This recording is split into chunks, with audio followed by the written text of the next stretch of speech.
Vamos continuar falando sobre fé, amor e esperança.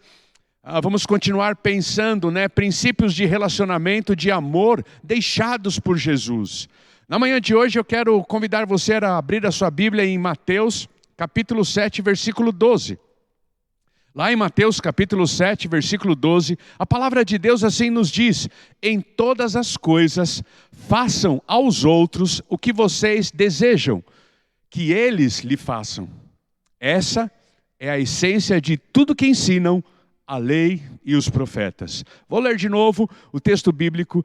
Em todas as coisas façam aos outros o que vocês desejam que lhes façam. Esta é a essência de tudo que ensinam a lei e os profetas. Jesus deu uma ênfase muito grande ao falar sobre o amor, na maneira como nós devemos nos relacionar.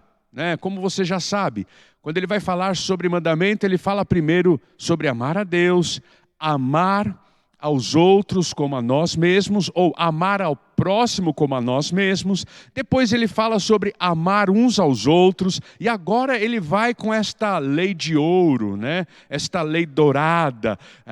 Ele vai então agora falar sobre os demais relacionamentos, mas acima de tudo ele está pensando na maneira também como nós devemos amar os nossos inimigos. Você já pensou nisso?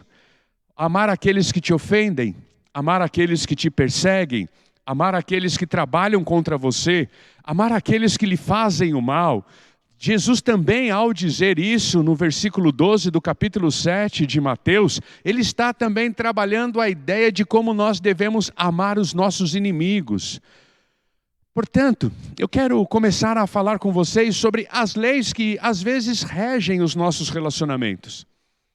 Algumas leis que estão aí na sociedade, que estão regendo os nossos relacionamentos e que às vezes não tem muito a ver com aquilo que Deus propôs como lei de amor dos relacionamentos. Você já percebeu que existe nos nossos relacionamentos a lei da reciprocidade? O que a lei da reciprocidade diz? O que a lei da reciprocidade nos ensina? Tudo aquilo que fizerem a mim, é isso que eu farei a você. Parece-me que talvez um lema máximo, ou a máxima, desta lei da reciprocidade é: generosidade gera generosidade. Gentileza gera gentileza. Parece-me que quando nós olhamos para esta lei da reciprocidade, ela é boa, ela até faz sentido, eu vou até você com generosidade, eu espero que você devolva generosidade a mim. Eu vou com você com gentileza e eu espero que você devolva gentileza a mim. A grande questão é exatamente esta. Toda vez que nós colocamos a expectativa das nossas necessidades ou o suprimento das nossas necessidades em outro, nós temos a tendência de nos frustrarmos. Toda vez que eu coloco a expectativa do que eu preciso, a expectativa do que eu quero, a expectativa do que eu anseio em outros, eu corro o risco de me decepcionar. E na verdade, quando nós pensamos nesta lei da reciprocidade, lá no fundinho, ela pode nada mais, nada menos estar validando o nosso egoísmo. Bom, eu vou com generosidade a você e eu espero que você devolva generosidade. E quando você devolver generosidade, eu posso dizer a mim mesmo, às vezes consciente, às vezes inconsciente: o que ele fez, eu mereço isso. Eu sou digno de receber a generosidade dele, ou sou digno de receber o bom dele, o cuidado dele. Porque eu tenho cuidado, eu tenho dado isso a ele, eu não poderia receber outra coisa. Então veja que a lei da reciprocidade, ela pode muitas vezes validar o nosso egoísmo, ou ela pode acentuar o nosso egoísmo. Eu dou uma gentileza, eu ajo com gentileza, quando eu recebo a gentileza para com aquele que eu agi com gentileza, lá no fundinho eu posso achar: eu mereço isso. Eu plantei para colher isso. Eu trabalhei para receber isso. E aí você vai então trabalhar o seu egoísmo. Mas existe uma outra lei, é a lei do ricochete. Já pensou na lei do ricochete? Se a lei da reciprocidade é: tudo o que você fizer a mim, eu vou retribuir a você. A lei do ricochete é o contrário, ou a lei do ricochete é além disso. A lei do ricochete diz assim: tudo que fizerem a mim, ou seja, eu vou agir com você de acordo com o que agiram comigo. A lei do ricochete é a lei que muitas vezes faz com que você entre num relacionamento novo com os dois pés atrás, por causa das suas frustrações do passado. A lei do ricochete é a lei que faz com que você, muitas vezes, evite conhecer novas pessoas, evite se envolver com os problemas das pessoas, evite se doar numa necessidade com as pessoas, porque um dia você já fez isso e lá atrás você levou uma pancada. E agora você não quer levar essa pancada de novo. Então, conforme agiram com você, é a maneira como você vai agir com os outros. A lei do ricochete é a lei de que muitas vezes, a pessoa que não tem nada a ver com isso vai pagar pelo mal que outros fizeram a você. A lei do ricochete é a lei que muitas vezes nos leva a brigar com a pessoa errada, a descontar na pessoa errada. Conta-se uma história que um homem, um chefe de família, depois de ter passado um dia de cão na empresa, e ter levado muitos desaforos, e ter que aguentar muitos desaforos, e uma perseguição da gerência, ele chega em casa então e desconta na esposa. Derrama no coração da esposa toda a raiva que ele está trazendo da empresa. A esposa, por sua vez, ao receber aquilo, então, olha para o filho e dá bronca no filho, porque recebeu bronca ou recebeu um maltrato do marido, aí ela vai então e desconta no filho. O filho, então, nervoso com tudo aquilo, vai e dá um chute no cachorro, porque ele não aguentou a bronca que levou da mãe, porque ele não entendeu, é injusto, por que ela está brigando comigo, ela devia brigar com o papai, porque foi o papai que brigou com ela. Por sua vez, a esposa diz, ele deveria falar isso para o chefe dele, ele está brigando com a pessoa errada. E aí o filho vai e dá um chute no cachorro. O cachorro, por sua vez, vai e pega a boneca da irmã e come a cabeça da boneca da irmã. A história seria muito mais simples se o marido chegasse em casa e cortasse a cabeça da boneca. Ricochete. Você tem vivido os seus relacionamentos de maneira guiado por essa lei? A lei do ricochete? Quantas vezes você descontou na pessoa errada? Quantas vezes você brigou com a pessoa errada? Porque você foi maltratado ali e agora você maltrata aqui. É como eu gosto de dizer, o magoado sempre magoa, o ferido sempre fere, e nós precisamos tomar cuidado com isso. E precisamos estar atentos a isso. Mas existe uma terceira lei. Tantas outras, eu estou pegando 3 leis que regem e que são as mais comuns, que é a lei da motivação. A lei da motivação é assim, muitas vezes, eu posso estar agindo em seu encontro, eu posso estar suprindo a sua necessidade, eu posso estar indo ao anseio da sua expectativa, eu posso transparecer que eu estou agindo em amor com você, mas na verdade eu estou fazendo tudo isso porque eu quero algo de você. Nós sabemos e já aprendemos que coisas foram feitas para serem usadas. Eu uso o carro, eu uso a vestimenta, eu uso os equipamentos tecnológicos, eu uso o meu smartphone. Coisas foram feitas para serem usadas. Pessoas foram feitas para serem amadas. Mas muitas vezes, na lei da motivação, eu vou até amorosamente ao encontro de alguém. Eu até vou suprindo as necessidades de alguém. Porque quando nós falamos sobre o amor no relacionamento, nós estamos falando sobre necessidades e expectativas. Por isso a lei da retribuição. Eu tenho uma necessidade, esta necessidade é suprida por alguém, eu tenho uma expectativa, essa expectativa é suprida por alguém, logo eu também quero suprir a necessidade e a expectativa do outro. E todas as leis de amor, no que diz respeito ao relacionamento, vai nessa direção. Expectativa e necessidade suprida por terceiros. Então eu posso até ir ao encontro de alguém, posso até me relacionar de maneira amorosa com alguém, posso até suprir necessidades e anseios de alguém, mas não porque eu de fato o amo, Porque a minha motivação é outra. A minha motivação é conseguir daquela pessoa o que eu espero para que os meus objetivos, as minhas necessidades, os meus alvos sejam alcançados, sejam atingidos. Esta é a lei da motivação. Você percebe que cada uma delas é muito opaca diante do brilho da lei que Jesus propõe. A lei que diz: em todas as coisas, façam aos outros o que vocês desejam que eles lhe façam.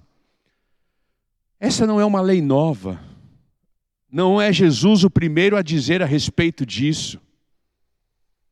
Lá em 600 anos antes de Cristo, Confúcio já estava dizendo isso.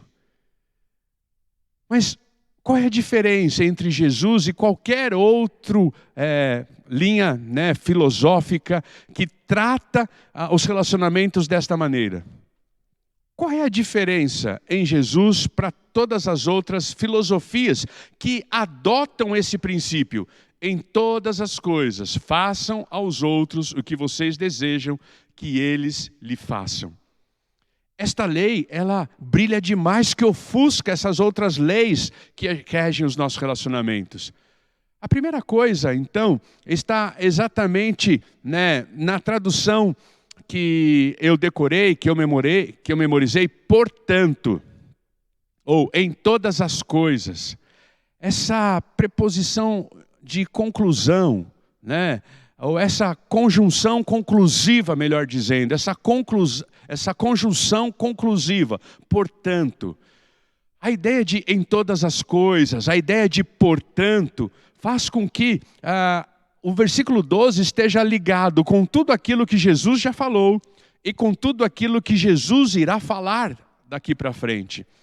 Tudo aquilo que Jesus falou a partir de Mateus capítulo 5, versículo 17, quando ele diz que não vem apagar a lei, mas ele vem cumprir a lei. E ali então, no Sermão do Monte, Jesus está falando de como ele iria cumprir a lei. E ele vai falar então a respeito do amor. E ele vai então começar a descrever o Sermão do Monte até chegar no capítulo 7.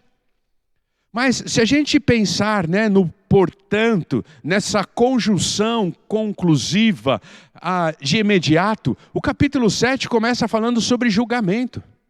O capítulo 7 começa falando sobre pessoas que possam, de maneira prematura, de maneira irresponsável, de maneira maldosa, exercer seu julgamento sobre outros. Por isso ele diz, não julgueis ninguém, porque da mesma maneira que você julga os outros, o mesmo peso vai ser com que vocês serão julgados. Logo em seguida, é interessante, ele vai falar então sobre a pérola aos porcos, essa figura do que significa jogar pérola aos porcos, pérola aos cães. Veja que isso está ligado ao julgamento. Jesus está dizendo, existe um julgamento que ele é real. Jesus não está dizendo que nós não devemos fazer julgamentos. Jesus está dizendo que nós não devemos fazê-los de maneira precipitada. Mas depois de andar com pessoas, depois de tentar ajudá-las, depois de tentar mostrar o caminho da fé, depois de demonstrar todo o nosso amor, depois de poder estender a mão e caminhá-las, a gente percebe que essas pessoas não querem ser ajudadas, não querem ter um relacionamento com Jesus, não querem ter a companhia de alguém. Nós podemos fazer um julgamento de que é necessário a gente deixá-los andar pelas suas próprias pernas. Veja que interessante, depois Jesus vai falar a respeito de oração. Ele vai falar a respeito de que nós devemos bater, buscar, nós devemos então procurar, nós devemos caminhar em oração de maneira persistente. E ele vai falar a respeito de que, veja, nós que somos maus, sabemos dar boas coisas aos nossos filhos, imagine o Pai Celestial. Ele está falando aqui a respeito de que nós não devemos dar às pessoas simplesmente aquilo que elas merecem. Nós devemos também dar a elas aquilo que elas não merecem. Por isso o texto bíblico diz no versículo 12, portanto, conjunção conclusiva, tudo aquilo que vocês quiserem que lhes sejam feito, façam antes a eles. Quando a gente pensa na misericórdia de Deus, nesse texto da oração, quando Deus diz, olha, vocês sendo maus sabem dar boas coisas aos vossos filhos, imagine o Pai Celestial, Ele está falando, ei, não deem às pessoas simplesmente o que elas merecem. Isso é misericórdia. Misericórdia, Deus não nos dá aquilo que merecemos. Deus é misericordioso para conosco. Versículo 12 está sugerindo que sejamos misericordiosos para com os outros. Deus não nos dá aquilo que merecemos. Mas também Deus está nesse trechinho da oração nos ensinando a ser graciosos para com os outros. Porque Deus nos dá aquilo que não merecemos. Na misericórdia, Deus não nos dá aquilo que merecemos. Na graça, Deus nos dá o que não merecemos. Já pensou se nós agíssemos com as pessoas, não simplesmente pelos seus méritos? Já pensou em darmos o que elas merecem e caminharmos mais com elas e darmos também o que elas não merecem? Sabe o que é diferente na palavra de Jesus? Diferente, por exemplo, de Confúcio, como eu já disse, é que Jesus está nos propondo a iniciativa dos relacionamentos.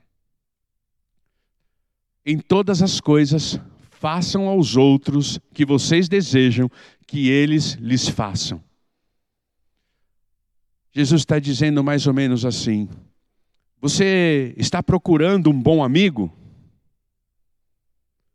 Antes de você ter um bom amigo, você deveria ser um bom amigo. Você está procurando uma esposa fiel, idônea? Antes de ter uma esposa fiel, idônea, você tem que ser um esposo fiel e idôneo.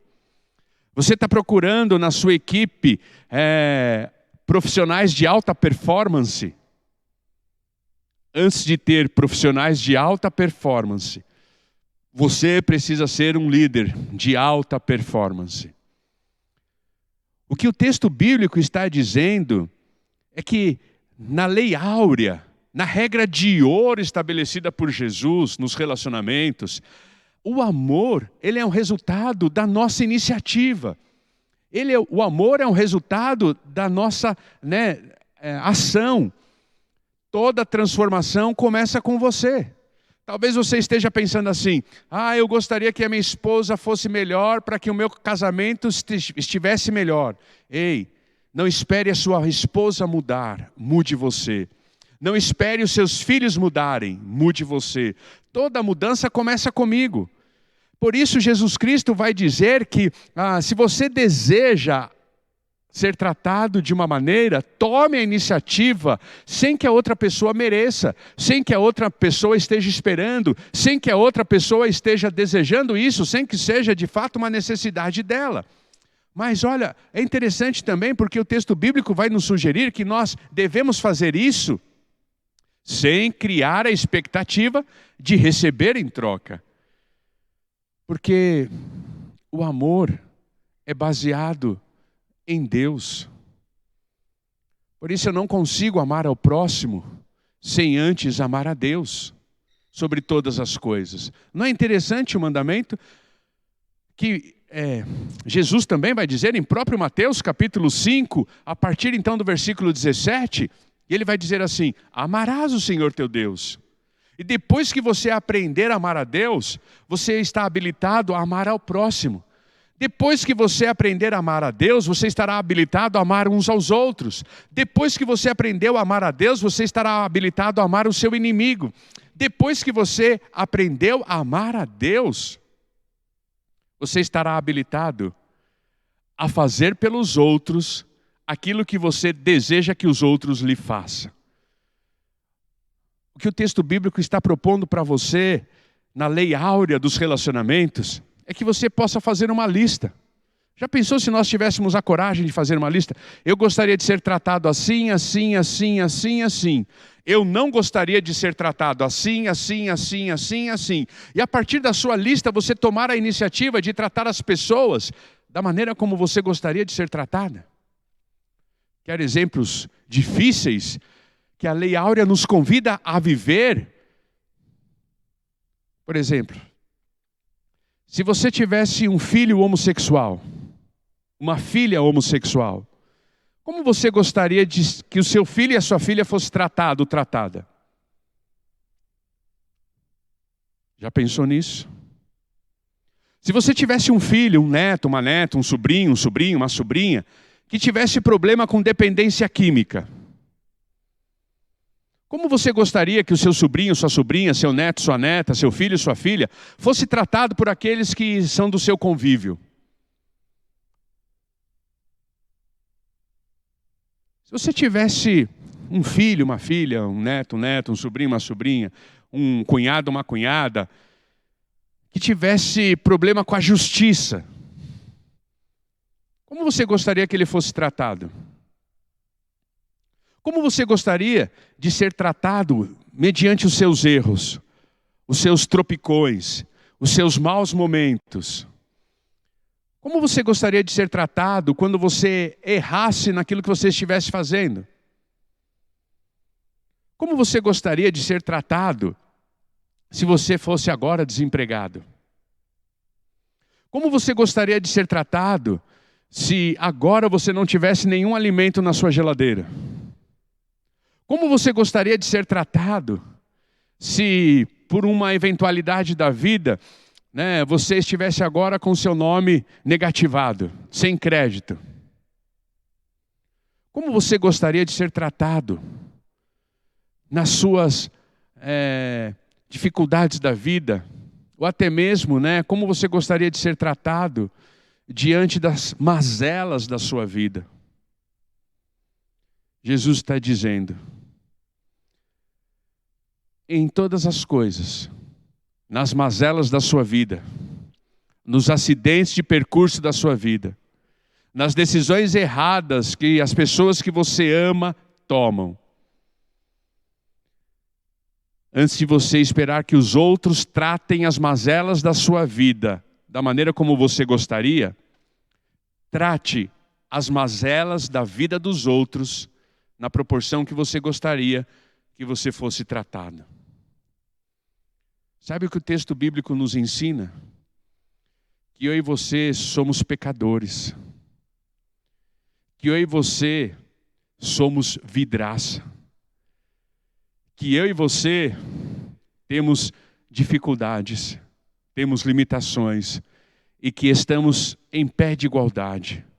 Todos nós merecedores da misericórdia e da graça de um Deus que nos ama e nos convida a amá-lo acima de todas as coisas, para que possamos amar ao próximo, para que possamos amar uns aos outros, para que possamos até mesmo amar aos nossos inimigos. Sabe qual é a diferença desse texto? É porque esse texto vai dizer que quando nós assim o fazemos, nós cumprimos toda a lei e todos os profetas. Olha o que o texto diz no seu finalzinho: esta é a essência de tudo que ensinaram a lei e os profetas. Se você quer cumprir a lei, você então amando pessoas, você está cumprindo a lei, agindo com elas na proporção da expectativa de como você gostaria que elas agissem em você, toda a lei está sendo cumprida. Me parece que o apóstolo Paulo entendeu muito bem o que isso significa. Porque lá em Romanos capítulo 13, no versículo 8, ele vai dizer assim: não deveis nada a ninguém, a não ser o amor de uns para com os outros. E nisto vocês estão cumprindo a lei.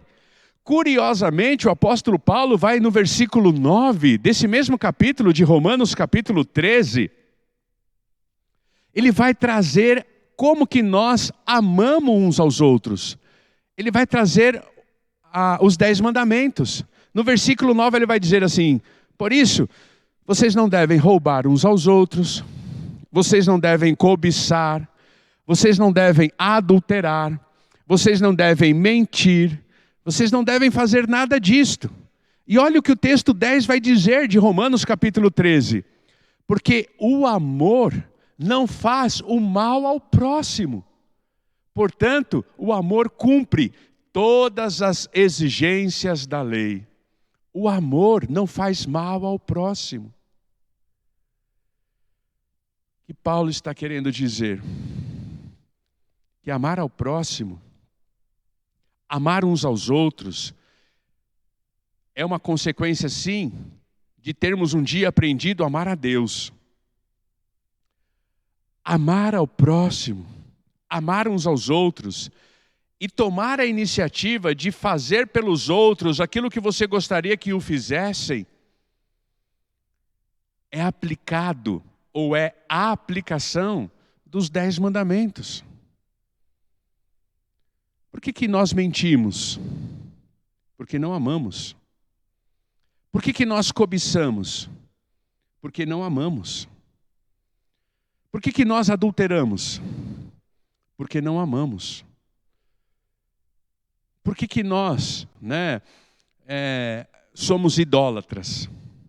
Ou por que a idolatria ela faz parte da essência humana? Porque não amamos a Deus acima de todas as coisas.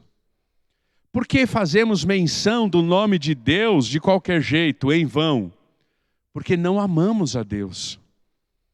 Então, o apóstolo Paulo vai usar os 10 mandamentos como a essência de maneira prática, nos relacionarmos, evidenciarmos e praticarmos amor com as pessoas.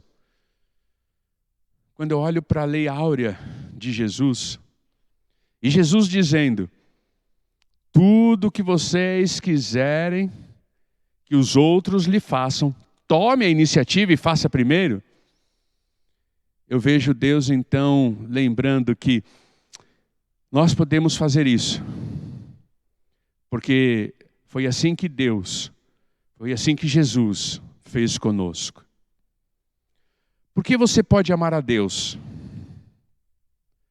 Lembram-se da carta de João? 1 João, capítulo 4, versículo 19. Por que nós podemos amar a Deus? Porque Ele primeiro nos amou. Por que nós podemos amar a Deus? Porque primeiro Ele nos amou. Por que nós podemos perdoar? Porque primeiro Ele nos perdoou. Por que nós podemos servir? Porque primeiro Ele nos serviu. Sabe qual é a diferença entre Jesus e Confúcio? É que mais uma vez, Jesus ele viveu o que Ele está pedindo para nós vivermos. Jesus se deu pelos seus inimigos. O texto bíblico de Romanos diz que Jesus morreu por nós, quando nós ainda éramos inimigos dele, quando de nada de belo havia em nós. Tomar iniciativa nem sempre é fácil. Porque tomar a iniciativa significa quebrar as leis que regem os nossos relacionamentos. Mas de novo vou eu pedir perdão? Mas de novo vou eu tentar a reconciliação? Mas de novo vou eu ao encontro? De novo sou eu dizendo que eu estou errado? De novo sou eu tentando, destruir os muros que estão entre nós?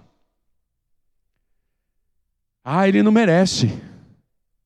Ele não merece que eu vá de novo. Porque na lei da retribuição, eu vou e levo pancada. Eu vou e levo pancada. Eu vou e levo desaforo. Quer saber de uma coisa? Não vou mais. Mas de novo vou me arriscar a entrar num relacionamento e me frustrar? Olha o que fulano fez comigo. Olha a minha experiência do passado. Porque tomar a iniciativa e ir ao encontro do outro em amor é quebrar a lei do ricochete. Mas às vezes a lei do ricochete produziu profundas feridas nas nossas emoções. A lei do ricochete causou um buraco enorme nas nossas almas. A lei do ricochete nos feriu em que essa cicatriz, ela não cria casquinha. E quando cria, logo sai e começa a sangrar de novo. Porque na lei do ricochete aprendemos que a vida nos transforma. Que a dor nos transforma. Que a dor nos faz diferente. A grande questão é que a lei do ricochete também nos lembra que nem sempre a mudança é para melhor. Quantas vezes você viveu de maneira amorosamente com alguém e depois você decide não fazer mais porque ele te feriu tanto, tanto, tanto, que agora você mudou, mas não foi para melhor. Porque viver a lei áurea que Jesus nos apresenta é quebrar com a lei da motivação.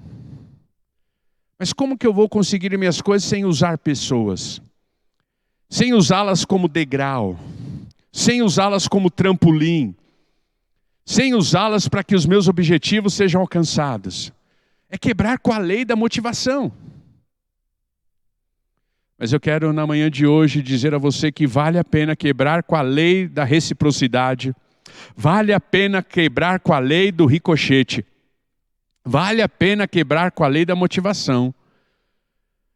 Porque você vai estar vivendo a lei que foi a lei que Deus viveu e a lei que Jesus viveu. A lei da iniciativa. A lei de ir ao encontro. A lei de suprir necessidades sem expectativas alguma. A lei de atender anseios sem esperar nada em troca. Ainda que existe no princípio o elemento de que faz muito bem fazer o bem. Como Salomão vai dizer no texto de Eclesiastes, no capítulo 11, no versículo 1. Ei, envie os pães, envie os grãos de sua colheita para afora, para mar afora, e com o tempo, isso lhe trará retorno. Sabe o que Salomão está dizendo? Que quando você lança os grãos na época da cheia, e depois que o rio recua e os grãos caem em terra, porque agora é época da seca, esses grãos que caem em terra germinarão de volta para você novos grãos. Nenhum de nós devemos ter a motivação de fazer o bem esperando o bem. Nenhum de nós devemos, fazer com os outros o que esperamos, o que gostaríamos que os outros fizessem, esperando que eles vão fazer. Mas existe um princípio que abençoa. Toda vez que eu faço o bem, de alguma maneira, eu recebo isso de volta. Talvez no seu coração você esteja agindo como você gostaria que os outros agissem com você, esperando que uma pessoa específica agisse com você dessa maneira. Não espere de ninguém. Não espere nada. Simplesmente obedeça. E deixe todas as consequências com aquele que está validando a lei áurea. Com aquele que continua nos pedindo, ame a mim. Quando vocês aprenderem a amar a mim, vocês saberão amar ao próximo. Quando vocês aprenderem a amar a mim, vocês aprenderão a amar uns aos outros. Quando vocês aprenderem a amar a mim, até os seus inimigos vocês aprenderão a amar.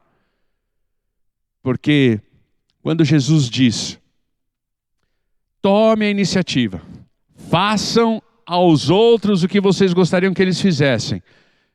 O texto bíblico está nos ensinando. Aprenda a amar o que Jesus amou. Se Jesus ama, nós também devemos amar. Se Jesus ama o pecador, nós também devemos amar o pecador. Se Jesus ama a igreja, nós devemos amar a igreja. Se Jesus ama, né, o periférico, aquele que está na periferia da vida, aquele que está à margem da sociedade, aquele que está vivendo sem valor pela sociedade, é esse que nós devemos amar. Se Jesus ama servir, é isso que nós devemos amar. Jesus deixa a lei áurea para nos lembrar que eu tenho que aprender a amar aquilo que Jesus amou. É uma lei fácil de ser vivida? Não. Talvez seja a lei mais conhecida. Talvez seja a lei fácil de ser memorizada ou a lei mais memorizada. Mas ao mesmo tempo, é a lei mais negligenciada. E por que isso acontece? Porque ainda eu sou escravo do egoísmo. E o meu desejo é, eu quero. Quando Deus diz, vai e faça, vai e se doe, vai e se entregue. Fé, amor e esperança. O tripé da teologia paulina, que nos ensina que amar é visar o bem do objeto amado. Porque amor não faz mal ao próximo. Minha oração, meu desejo, nesse domingo onde nós estamos celebrando o Natal, é que você possa fazer bem ao próximo, amando. Simplesmente amando. E se amar é um verbo, você tem nos 10 mandamentos algumas sugestões de como você pode amar aqueles que estão próximo a você. Eu deixo o convite para você na manhã de hoje. Meu convite para você é: tome a iniciativa. Tem relacionamento quebrado? Vai e peça perdão. Tome a iniciativa. Tem relacionamento estremecido? Vá ao encontro. Ame. Tome a iniciativa. Você quer ver a sua esposa diferente? Seja você diferente. Você quer ver os seus filhos diferentes? Comece a mudança por você. Hey, você quer ver a sua equipe diferente? Comece por você essa mudança. Seja você aquele que vai produzir o melhor, para que a sua equipe siga o seu padrão, o seu modelo. Nesta semana, tome a iniciativa. Decida amar. Decida amar o seu vizinho. Decida amar o seu par na empresa. Decida amar os seus dentro de casa. Decida amar aquele menino, aquele moço, aquele homem, aquela mulher que no caminho, no trajeto para a sua empresa, no trajeto da sua rotina, está sempre no mesmo semáforo pedindo algo. Decida amar aquele que no trajeto do seu percurso está sempre no mesmo lugar, na mesma hora, caído na calçada. Decida amar. Decida amar o que Jesus ama. Esta é a minha oração por você nesta semana.